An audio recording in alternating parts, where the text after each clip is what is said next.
अपने आप को इतना काबिल बनाओ कि तुम्हें रोकने की कोशिश नहीं, साजिश की जानी चाहिए।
जो बोले सो निर्भय, सृष्टिकर्ता वाल्मीकि दयावान की जय। जय भीम, जय भारत, जय भीम, जय भारत, जय भीम, जय भारत, जय भीम, जय भारत, जय भीम, जय भारत। ਤੇ ਜੋ ਅੱਜ ਦਾ ਮੈਂ ਸ਼ੁਰੂਆਤ ਪਹਿਲਾਂ ਇਹੀ ਨਾਰੇ ਤੋਂ ਕਰਾਂਗੀ ਕਿ ਜੈ ਭੀਮ। ਤੇ ਸਾਰੇ ਹੀ ਜਿੱਦਾਂ ਕਿ ਅੱਜ ਦਾ ਜੋ ਨਾਰਾ ਹੈ ਜੈ ਭੀਮ, ਇਹ ਜਦੋਂ ਆਪਾਂ ਬੋਲਦੇ ਹਾਂ ਤੇ ਆਪਣੇ ਇੱਕ ਮਤਲਬ એનર્ਜੀ ਜੈ ਭੀਮ ਦੇ ਨਾਰੇ 'ਚ, ਇੱਕ ਜੈ ਭੀਮ ਦੇ ਨਾਰੇ ਤੋਂ ਇੱਕ ਆਪਾਂ ਨੂੰ ਤਾਕਤ ਮਿਲਦੀ ਆ, ਮਤਲਬ ਕੀ ਹੈ ਜੈ ਭੀਮ ਦੇ ਨਾਰੇ ਦਾ। ਤੇ ਬਾਕੀ ਇਹੀ ਆ ਕਿ ਜਦ ਡਾਕਟਰ BR ਅੰਬੇਦਕਰ ਇੱਕ ਲਾਸਟ ਅੰਤਿਮ ਸਮੇਂ ਵਿੱਚ ਸੀਗੇ ਤੇ ਸ਼ਾਮ ਦੇ ਤਕਰੀਬਨ 8:30 ਵਜੇ ਉਹਨਾਂ ਨੇ ਆਪਣਾ ਲੰਚ ਡਿਨਰ ਕਰਕੇ ਉਹ ਆਪਣੀ ਮਤਲਬ ਇੱਕ ਜਿੱਥੇ ਉਹ ਬੁੱਕਸ ਪੜ੍ਹਦੇ ਆ ਲਿਖਦੇ ਸੀਗੇ ਉੱਥੇ ਜਾ ਕੇ ਉਹਨਾਂ ਨੇ ਆਪਣੀ ਕਿਤਾਬ ਲਿਖਣੀ ਸ਼ੁਰੂ ਕਰ ਦਿੱਤੀ। ਅਤੇ ਉਹਨਾਂ ਨੇ ਆਪਣੇ PA ਨੂੰ ਜਿਹੜੇ ਨਾਨਕ ਚੰਦ ਰਿਤੂ ਸੀਗੇ ਉਹਨਾਂ ਨੇ ਕਿਹਾ ਕਿ ਤੁਸੀਂ ਜਾ ਸਕਦੇ ਹੋ ਕਿਉਂਕਿ ਉਹਨਾਂ ਦਾ ਟਾਈਮ ਖਤਮ ਹੋ ਗਿਆ ਸੀ ਡਿਊਟੀ ਦਾ ਅਤੇ ਉਹ ਘਰ ਚਲੇ ਗਏ। ਪਰ ਉਹ ਜਦੋਂ ਸੁਬਾਹ ਦੇ 8:30 ਵਜੇ ਹੀ ਵਾਪਸ ਆਉਂਦੇ ਆ ਅਤੇ ਉਹ ਦੇਖਦੇ ਆ ਕਿ ਡਾਕਟਰ BR ਅੰਬੇਦਕਰ ਆਪਣੀ ਉਸੇ ਹੀ ਜਗ੍ਹਾ 'ਤੇ ਜਾ ਕੇ ਬੁੱਕਸ ਹੀ ਲਿਖਣ ਦੇ ਹੁੰਦੇ ਆ ਅਤੇ ਉਹ ਇਹ ਦੇਖ ਕੇ ਉਹ ਬਹੁਤ ਹੀ ਰੋਣ ਲੱਗ ਪੈਂਦੇ ਆ, ਗੋਡਿਆਂ ਦੇ ਭਾਰ। ਅਤੇ ਉਹ ਦੇਖਦੇ ਆ ਕਿ 8:30 ਦਾ ਦਿਨ ਤੋਂ ਲੈ ਕੇ ਰਾਤ ਦਾ ਟਾਈਮ ਹੋ ਗਿਆ, ਸੁਬਾਹ ਰਾਤ ਦੇ ਟਾਈਮ ਤੋਂ ਲੈ ਕੇ ਦਿਨ ਦਾ ਹੋ ਗਿਆ ਹੈ, 12 ਘੰਟੇ ਬੀਤ ਚੁੱਕੇ ਆ ਅਤੇ ਉਹ ਹਾਲੇ ਉਸੇ ਹੀ ਜਗ੍ਹਾ 'ਤੇ ਬੈਠੇ ਆ। ਅਤੇ ਉਸ ਸਮੇਂ ਡਾਕਟਰ BR ਅੰਬੇਦਕਰ ਆਪਣੀਆਂ ਹਲਕੀਆਂ ਜਿਹੀ ਅੱਖਾਂ ਉਠਾ ਕੇ ਕਹਿੰਦੇ ਆ ਕਿ ਨਾਨਕ ਸਿੰਘ ਚੰਦ ਤੁਸੀਂ ਹਾਲੇ ਗਏ ਨੇ। ਅਤੇ ਉਹ ਇੰਨਾ ਰੋਂਦੇ ਆ ਕਿ ਉਹਨਾਂ ਨੂੰ ਹਾਲੇ ਤੱਕ ਇਹੀ ਨਹੀਂ ਪਤਾ ਚੱਲ ਰਿਹਾ। ਪੁੱਛਦੇ ਆ ਡਾਕਟਰ BR ਅੰਬੇਦਕਰ ਜੀ ਨੂੰ ਕਿ ਤੁਸੀਂ ਜਿਨ੍ਹਾਂ ਵਾਸਤੇ ਇੰਨਾ ਕੁਛ ਕਰ ਰਹੇ ਹੋ ਉਹ ਤੁਹਾਨੂੰ ਹਾਲੇ ਵੀ ਇੰਨੀ ਤਰ੍ਹਾਂ ਸਮਝਦੇ ਨਹੀਂ ਆ। ਅਤੇ ਡਾਕਟਰ BR ਅੰਬੇਦਕਰ ਜੀ ਨੇ ਇੱਕ ਗੱਲ ਕਹੀ ਸੀ ਕਿ ਮੈਂ ਅੰਬੇਦਕਰ ਇੱਕ ਹੀ ਆ ਅਤੇ ਉਹ ਕਰੋੜਾਂ ਹੀ ਲੋਕਾਂ ਦੇ ਕੋਲ ਜਾ ਨਹੀਂ ਸਕਦਾ, ਕਰੋੜਾਂ ਦੇ ਆਦੀਵਾਸੀਆਂ ਕੋਲ ਜਾ ਨਹੀਂ ਸਕਦਾ। ਇਸ ਕਰਕੇ ਉਹਨਾਂ ਨੇ ਕਿਤਾਬ ਦਾ ਵੱਧ ਤੋਂ ਵੱਧ ਆਪਣਾ ਆਖਰੀ ਜਿਹੜਾ ਸਮਾਂ ਆ ਉਹਨਾਂ ਨੇ ਆਪਣੀ ਕਿਤਾਬਾਂ ਵਿੱਚ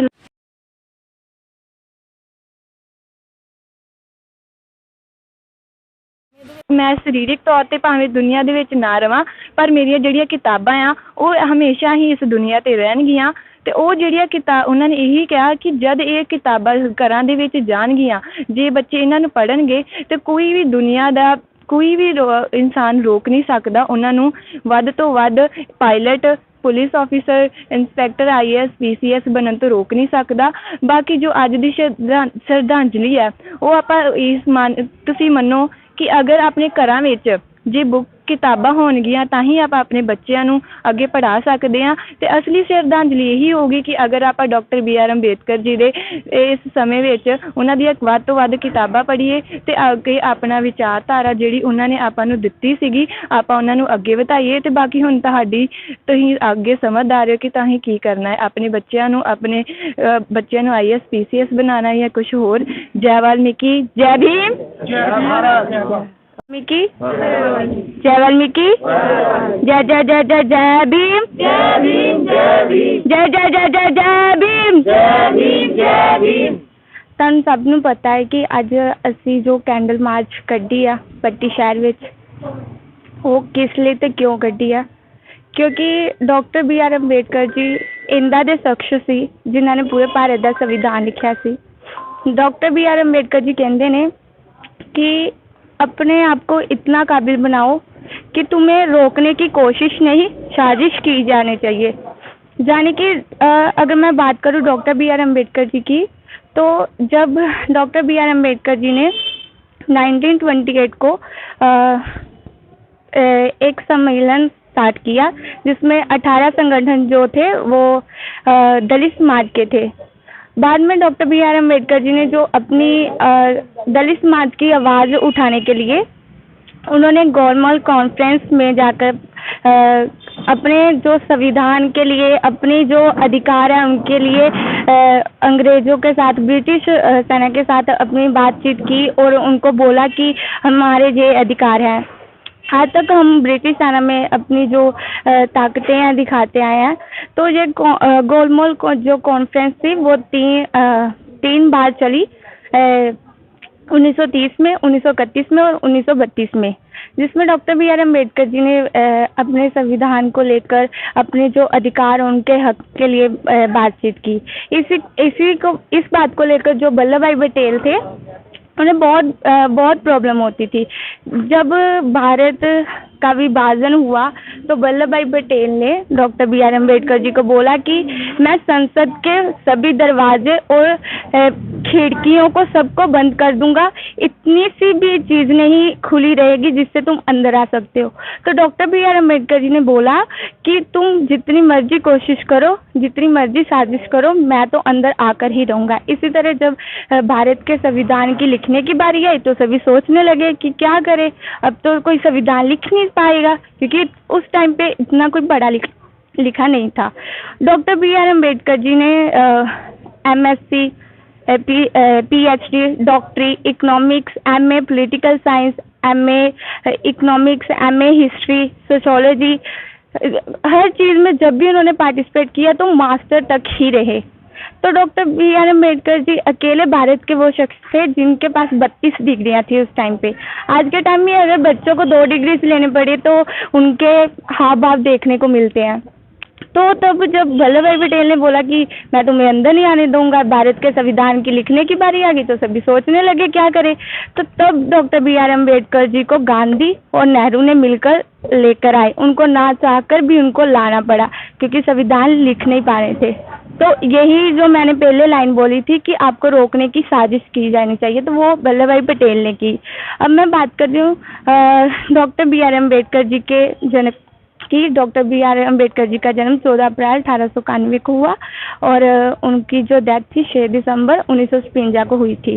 तो डॉक्टर BR अम्बेडकर जी ने हमारे लिए बहुत सारा संघर्ष किया है और मैं अपने समाज के जो नौजवान बेटियां हैं, जो लड़के हैं, उनको यही कहूँगी कि जो डॉक्टर BR अम्बेडकर जी बोलते हैं पढ़ो लिखो और संघर्ष करो और अपने हक की डिमांड करनी चाहिए। तो आप सभी को हाथ जोड़कर यही प्रार्थना है कि नशे छोड़ो और पढ़ो लिखो, आगे बढ़ो, अपने समाज को आगे लेकर जाओ। लास्ट में मैं यही कहना चाहती हूँ कि सूरज को क्या पता चांद क्या होता है, जमीन को क्या पता आसमान क्या होता है। जो भगवान को मांगकर भीख खाए उन्हें क्या पता है भारत का संविधान क्या होता है। जय वाल्मीकि, जय भीम, जय जय जय जय भीम, जय भीम, जय भीम। जय जय जय जय जय भीम। जय भीम जय भीम।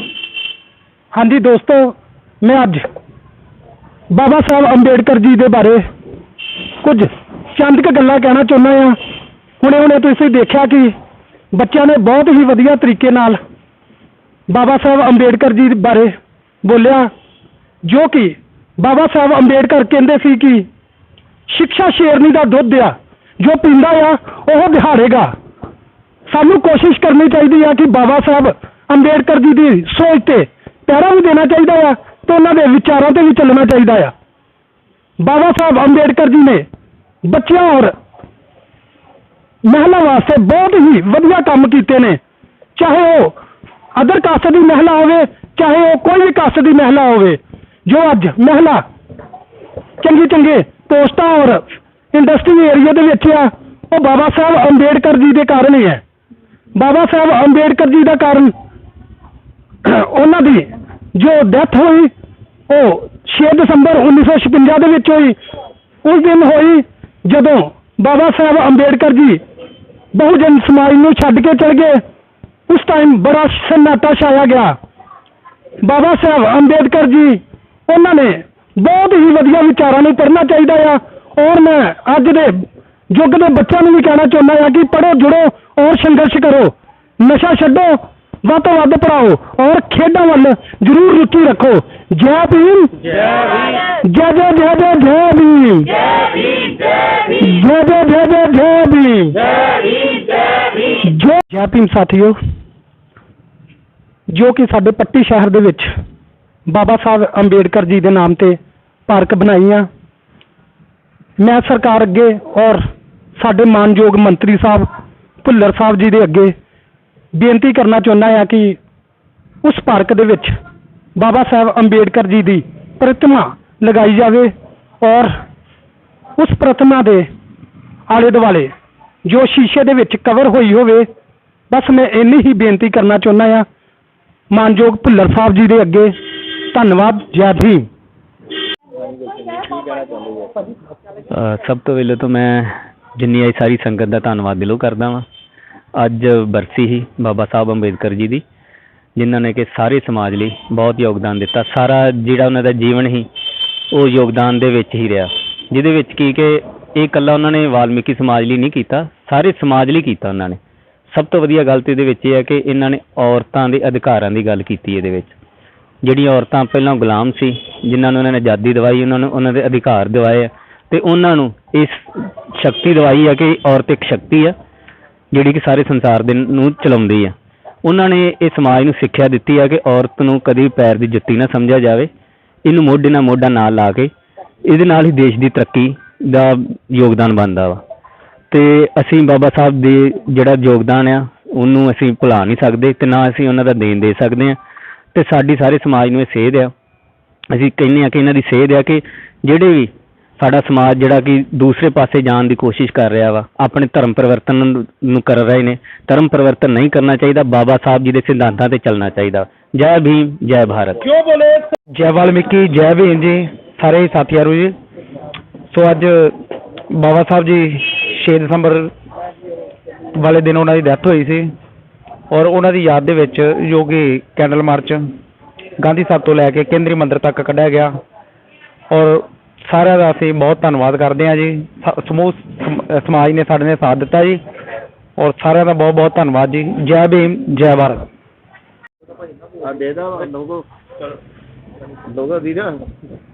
ओके ओके जी। जय भीम जी, जय भारत।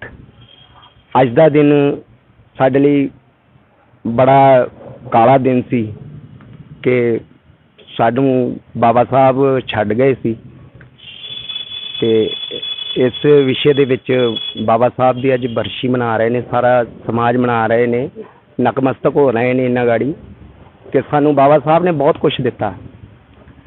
असी अज दे के भी बाबा साहब नूं ते मतलब अपना सब कुछ भी दे के फिर भी बाबा साहब नूं कुछ नहीं दे सकते, क्योंकि बाबा साहब ने सानू ऐसियां पावरां, ऐसियां लिखतां दित्तियां होईयां ने जिन्हां नाल सानू पता है कि असी अपना हक किवें लै सकदे हां। ਸੋ ਮੈਂ ਇੱਕ ਬਾਬਾ ਸਾਹਿਬ ਦੀ ਸ਼ਾਨ ਦੇ ਵਿੱਚ ਇੱਕ ਛੋਟਾ ਜਿਹਾ ਬਾਬਾ ਸਾਹਿਬ ਦੀ ਸ਼ਾਨ ਦੇ ਵਿੱਚ ਕਹਿਣਾ ਚਾਹੁੰਦਾ ਵਾਂ।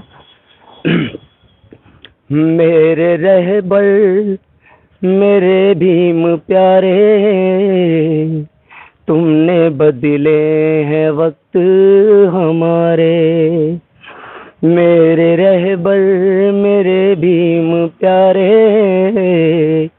तुमने बदले हैं वक्त हमारे। तुम ना होते अगर इस जहां में, तुम ना होते अगर इस जहां में, कैसे रहते ये आदि बेचारे। मेरे रहबर मेरे भीम प्यारे, तुमने बदले है वक्त हमारे। सो जय वाल्मीकि, जय भीम जी।